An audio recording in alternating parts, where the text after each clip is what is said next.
So North Korea has sentenced a Canadian citizen to life in prison with hard labor. That man is a Canadian pastor of Korean ethnicity, Hyun-Soo Lim from Toronto. He was arrested in February. He was sentenced just this Wednesday, a 90-minute trial. I mean, it's a dictatorship. It was a sham hearing. I'm surprised they took 90 full minutes. The charges are a sham. His crimes include, get this, harming the dignity of the supreme leadership of North Korea and using religion and disseminating negative propaganda. Yeah. That's not propaganda he's disseminating, that's rice. Lim had been trotted out by North Korean thugs and made to read a false statement, confessing to his guilt, saying that yes, he was there to start a revolution.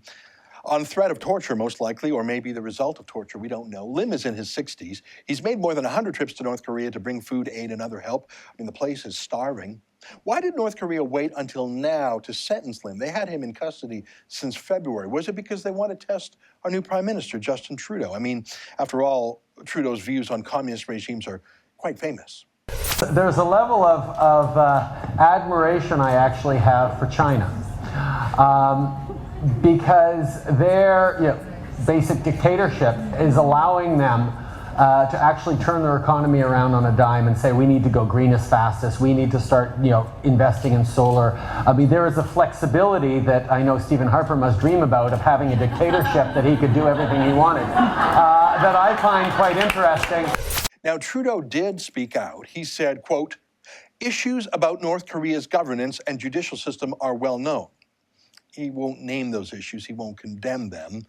And what does he want to happen now? He said, "We are very concerned about someone being sentenced to life in North Korea, and we certainly hope to be able to engage with this individual and stand up for his rights."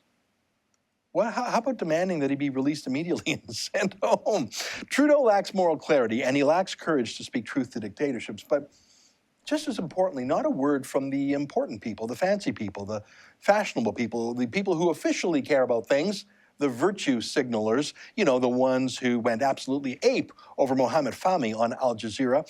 He's a journalist for Al Jazeera who went to Egypt and was charged and convicted of illegal journalism. The country was in the middle of a civil war. Fahmy's ties to Canada were pretty slender. He hadn't been here for many years. He was working for the state broadcaster of a pro-terrorist regime in Qatar. Egypt was in a civil war. Fahmy himself was in a riot.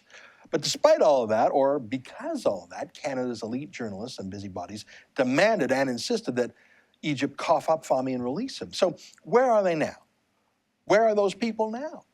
Well, Lim wasn't a political harasser. He wasn't working for Al Jazeera. He wasn't in a riot.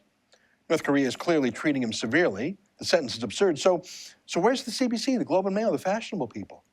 They don't care. They agree with Trudeau. China, Korea, those communist countries are sort of cool.